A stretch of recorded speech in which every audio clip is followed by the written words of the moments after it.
अब पैसा कमाउनु र त्यसलाई भनौँ न सही तरिकाले व्यवस्थापन गर्नुमा हाम्रो बौद्धिकताको कति भूमिका होला? यदि कसैलाई लाग्छ कि धेरै पढे लेखेको एकदमै चलाक मान्छे नै पैसाको मामिलामा सफल हुन्छ भने आज हामीले केलाउन लागेको स्रोत सामग्रीले अचम्ममा पार्न सक्छ। स्रोतले भन्छ बौद्धिकताको भूमिका त एकदमै थोरै छ। बरु हाम्रो बानी व्यवहार, हाम्रो मनोविज्ञान, हामीले पैसालाई कसरी हेर्छौं भन्ने कुराले धेरै ठूलो भूमिका खेल्छ।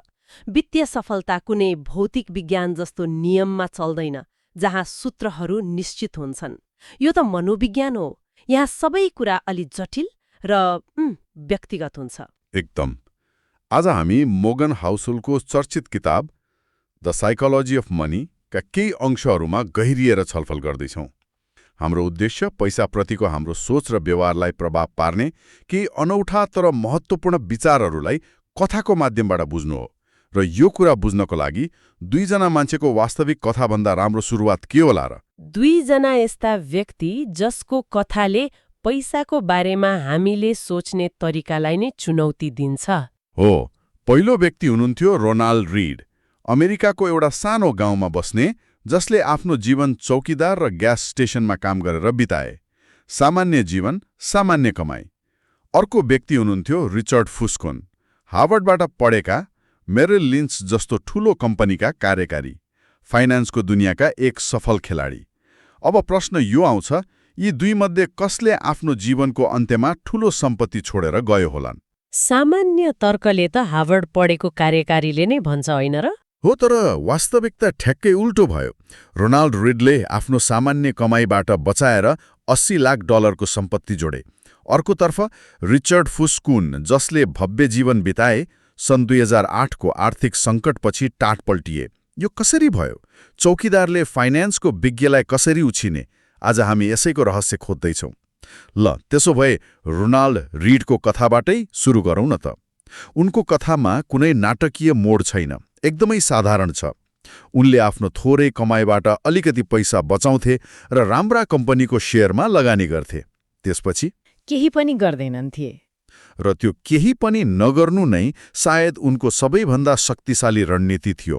उनले धैर्य गरे, दशकौंसम्म धैर्य गरे। उनले किनेका शेयरहरूलाई बढ्न दिए, त्यो चक्रवृद्धि ब्याजको जादुलाई काम गर्न दिए। उनको मृत्युपछि मात्रै संसारले थाहा पायो कि यो साधारण देखिने मान्छेले $80 लाख भन्दा बढीको सम्पत्ति जम्मा गरेको रहेछ। $80 लाख? हो, जसमध्ये $60 लाख त उनले स्थानीय अस्पताल र पुस्तकालयलाई दान दिए। कस्तो अचम्म। अब रिचर्ड फुस्कोनको कथा हेरौँ। उनीसँग त्यो सबै थियो। मतलब वित्तीय सफलताको लागि जे चाहिन्छ भनिन्छ त्यो सबै थियो। उच्च शिक्षा, अनुभव, सही ठाउँमा पहुँच। उनले यति धेरै सफलता पाए कि 40 वर्षकै उमेरमा अवकाश लिएर समाज सेवा गर्न थाले। तर उनको जीवनशैली पनि उस्तै भव्य थियो। हो, उनले ठूलो ऋण लिएर कनेक्टिकटमा 18,000 वर्ग फुटको भव्य महल बनाए, जसमा 11वटा बाथरूम, 2वटा लिफ्ट, 2वटा पोखरी, 7वटा ग्यारेज, के हो। त्यो घरको मासिक खर्च मात्रै $90,000 भन्दा बढी थियो। उनी यति ठूलो ऋणको पहाडमा बसेका थिए कि सानोतिनो आर्थिक झट्काले पनि उनलाई डुबाउन सक्थ्यो। ठ्याक्कै। र त्यही भयो। सन् 2008 को आर्थिक सङ्कट आयो र उनको सबै सम्पत्ति खरानी बनाइदियो। उनी टाट पल्टिए। त्यसो भए एउटासँग औपचारिक शिक्षा छैन, अर्को हार्वर्ड पढेको विज्ञ, तर नतिजा ठ्याक्कै उल्टो। यो त अनौठो भयो नि, होइन? यसले पैसाको बारेमा हाम्रो बुझाइलाई कसरी चुनौती दिन्छ? यसले एउटा आधारभूत सत्यलाई उजागर गर्छ। वित्तीय सफलता कुनै विज्ञान होइन, यो एक व्यावहारिक कला हो। यहाँ तपाईँ के जान्नुहुन्छ भन्ने कुराले भन्दा पनि कस्तो व्यवहार गर्नुहुन्छ भन्ने कुराले धेरै फरक पार्छ। फाइनान्स बाहेक अरू कुन क्षेत्रमा यस्तो हुन्छ होला जहाँ कुनै औपचारिक शिक्षा नभएको व्यक्तिले उच्च शिक्षा हासिल गरेको विशेषज्ञलाई पछाडि पार्न सक्छ? चिकित्सा वा इन्जिनियरिङमा त यो असम्भव जस्तो लाग्छ। तर के ज्ञानको कुनै भूमिका नै छैन त? अवश्य पनि के किन्ने र कहिले किन्ने भन्ने थाहा पाउनु महत्त्वपूर्ण हुनुपर्छ, होइन र? अवश्य पनि ज्ञान महत्त्वपूर्ण छ, तर त्यो ज्ञानलाई व्यवहारमा कसरी उतारिन्छ भन्ने कुरा अझ महत्त्वपूर्ण छ। रिचर्ड फुस्कोनसँग ज्ञानको कमी थिएन, तर लोभ अनि आफ्नो क्षमतामाथिको त्यो अत्यधिक आत्मविश्वास जस्ता व्यवहारिक कमजोरीले उनलाई डुबायो।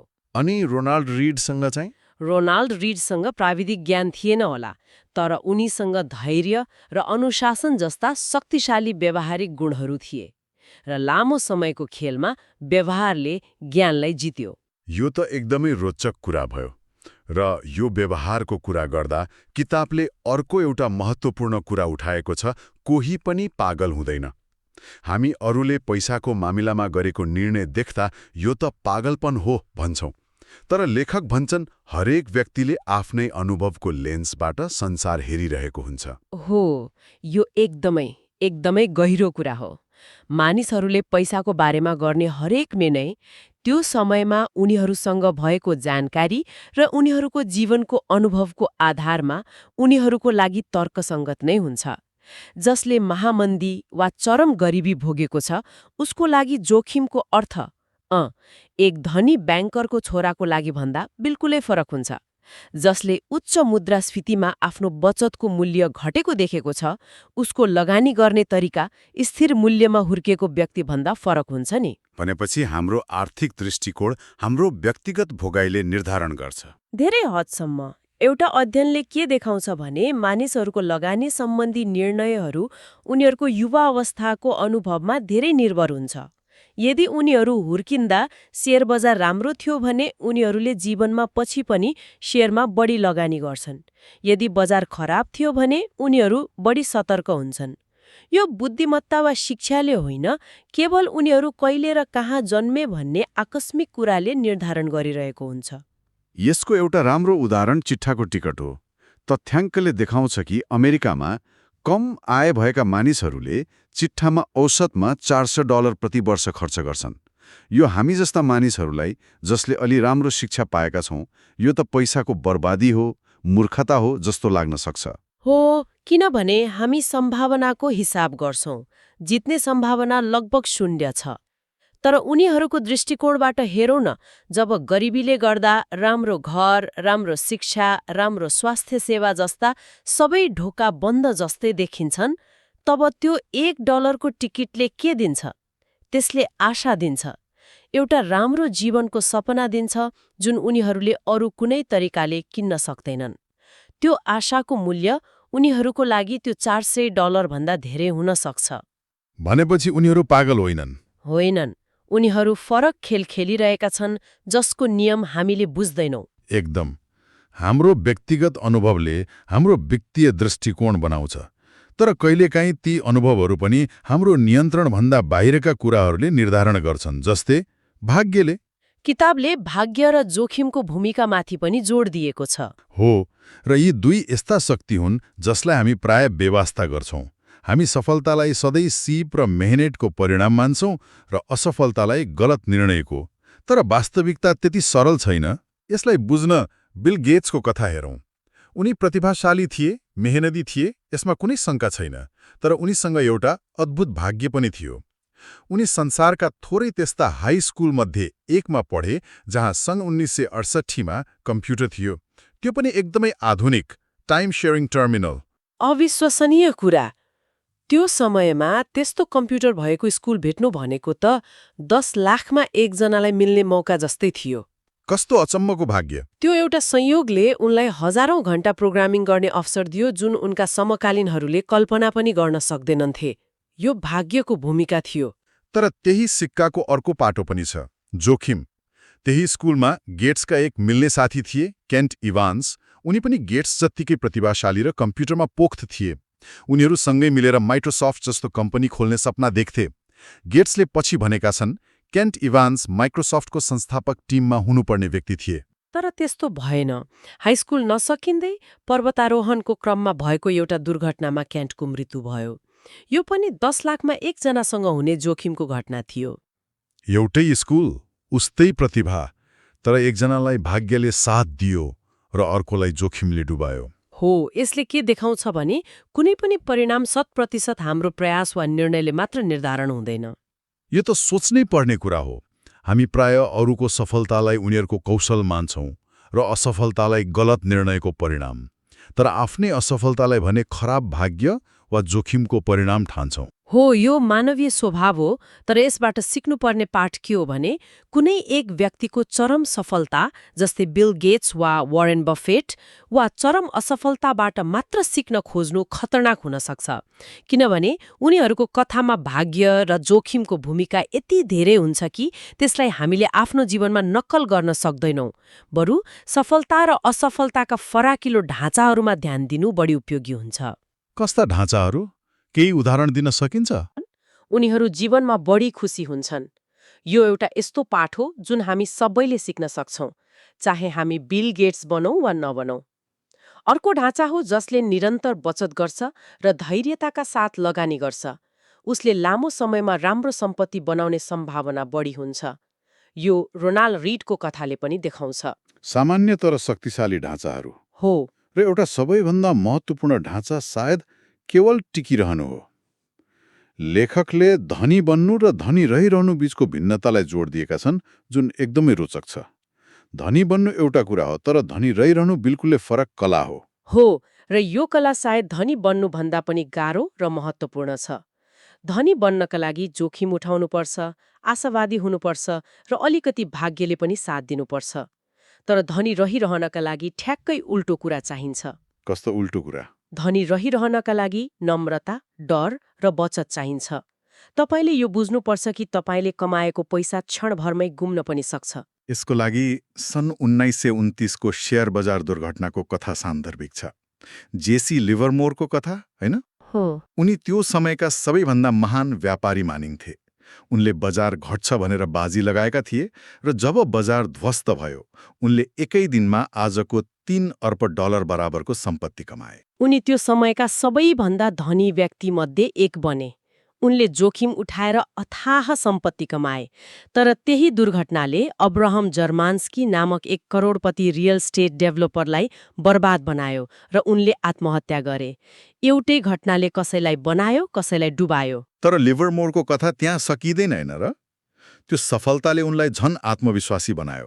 उनले झन ठूला र जोखिमपूर्ण बाजी लगाउन थाले। उनलाई लाग्यो कि उनी कहिल्यै गलत हुन सक्दैनन्। र त्यही आत्मविश्वास उनको पतनको कारण बन्यो। केही वर्षमै उनले आफ्नो सबै सम्पत्ति गुमाए र अन्ततः सन् 1940मा उनले पनि आत्महत्या गरे। उनी धनी बन्नमा जति सिपालु थिए, धनी रहिरहनमा त्यति नै कमजोर। यो कथाले त साँच्चै सोच्न बाध्य बनाउँछ। त्यसो भए धनी रहिरहनका लागि मुख्य कुरा के हो त? मुख्य कुरा हो अस्तित्व, सर्भाइभल। लामो समयसम्म खेलमा टिकिरहनु। कम्पाउन्डिङ वा चक्रवृद्धि ब्याजको जादु तब मात्र काम गर्छ जब तपाईँ आफ्नो पैसालाई लामो समयसम्म काम गर्न दिनुहुन्छ। यदि तपाईँले ठूलो जोखिम लिएर सबै गुमाउनु भयो भने तपाईँ खेलबाटै बाहिरिनुहुन्छ। अनि त कम्पाउन्डिङको कुरै आएन। त्यसैले राम्रो प्रतिफल कमाउनु महत्त्वपूर्ण छ, तर त्योभन्दा पनि महत्त्वपूर्ण अटुट प्रतिफल कमाउनु हो, जसले तपाईँलाई कहिले शून्यमा झार्दैन। वारेन बफेटको सफलताको रहस्य पनि यही हो भनिन्छ, हैन? उनी 80 वर्षभन्दा बढी समयदेखि लगानी गरिरहेका छन्। एकदम। उनको 99% भन्दा बढी सम्पत्ति 50 वर्षको उमेर पछि बनेको हो। 50 वर्षपछि? हो। कसरी? किनभने उनी टिकिरहे। उनले आफ्नो जीवनकालमा 14वटा आर्थिक मन्दी भोगे, तर उनले कहिले आत्तिएर आफ्नो लगानी बेचेनन् वा खेलबाट बाहिरिएनन्। उनको सफलताको रहस्य उत्कृष्ट लगानीकर्ता हुनु मात्र होइन, उनी सबैभन्दा लामो समयसम्म टिकिरहने लगानीकर्ता मध्ये एक हुनु हो। त्यसो भए योजना बनाउनु महत्त्वपूर्ण छ, तर त्यो योजनाले अनिश्चितताको लागि पनि ठाउँ छोड्नु पर्यो। हो। हरेक योजनाको सबैभन्दा महत्त्वपूर्ण हिस्सा यो हो कि योजना अनुसार काम नहुन सक्छ भन्ने कुराको लागि पनि योजना बनाउनु। आफ्नो सम्पत्तिको केही हिस्सा सुरक्षित राख्नु, ऋण कम लिनु र आफूलाई बजारको उतार चढाउबाट बच्न सक्ने अवस्थामा राख्नु, यही नै धनी रहिरहने कला हो। आजको छलफल साँच्चै आँखा खोल्ने खालको रह्यो। हामीले सुरु गरेको प्रश्न थियो, एक चौकीदारले हार्वर्ड पढेको विज्ञलाई कसरी उछिन्यो, र जवाफमा हामीले केही महत्त्वपूर्ण कुराहरू सिक्यौं। पैसाको खेल दिमागभन्दा बढी मनोविज्ञानको हो। हाम्रो व्यक्तिगत अनुभवले हाम्रो वित्तीय निर्णयलाई आकार दिन्छ र कोही पनि पागल हुँदैन। भाग्य र जोखिमले हामीले सोचेभन्दा ठूलो भूमिका खेल्छ र अन्तमा धनी बन्नुभन्दा धनी रहिरहनु फरक र सायद अझ महत्त्वपूर्ण कला हो। हो, र यसको सार के हो भने हामीले आर्थिक निर्णय लिँदा पूर्ण रूपमा तार्किक यानि ऱ्याशनल हुन खोज्नु आवश्यक छैन र सायद सम्भव पनि छैन। बरु हाम्रो लक्ष्य केही हदसम्म व्यावहारिक रिजनेबल हुनुपर्छ। यस्तो रणनीति अपनाउनुहोस् जुन गणितीय रूपमा सबैभन्दा उत्तम नहोला तर जसले तपाईलाई राति चैनको निन्द्रा दियोस्। किनभने यदि राति सुत्न सकिएन भने तपाईले त्यो रणनीति लामो समयसम्म टिकाउन सक्नुहुन्न। एकदमै सान्दर्भिक कुरा। यो कुराले हामी सबैलाई सोच्ने एउटा आधार दिन्छ। अब एउटा अन्तिम प्रश्नमा विचार गरौँ जुन यो किताबले हामीलाई सोच्न बाध्य बनाउँछ। मनोवैज्ञानिकहरू भन्छन् कि हामीले भविष्यमा आफू कति परिवर्तन हुनेछौँ भन्ने कुरालाई सधैँ कम आकलन गर्छौँ। हामी सोच्छौँ कि आज हामी जे छौँ 10 वा 20 वर्षपछि पनि उस्तै रहन्छौँ। हाम्रा लक्ष्य र इच्छाहरू उस्तै हुन्छन्। तर वास्तविकतामा हामी निरन्तर परिवर्तन भइरहेका हुन्छौँ। हो, 10 वर्ष अघिको म र आजको म धेरै फरक छ। भविष्यको म आजको म भन्दा बिल्कुलै फरक व्यक्ति हुन सक्छ भने तपाईले यस्तो आर्थिक योजना कसरी बनाउन सक्नुहुन्छ जुन एउटा अनिश्चित संसारको लागि मात्र होइन, तपाईको आफ्नै अनिश्चित भविष्यको लागि पनि बलियो र लचिलो होस्। यो एउटा यस्तो प्रश्न हो जसमाथि सायद हामी सबैले गम्भीर भएर सोच्नुपर्छ।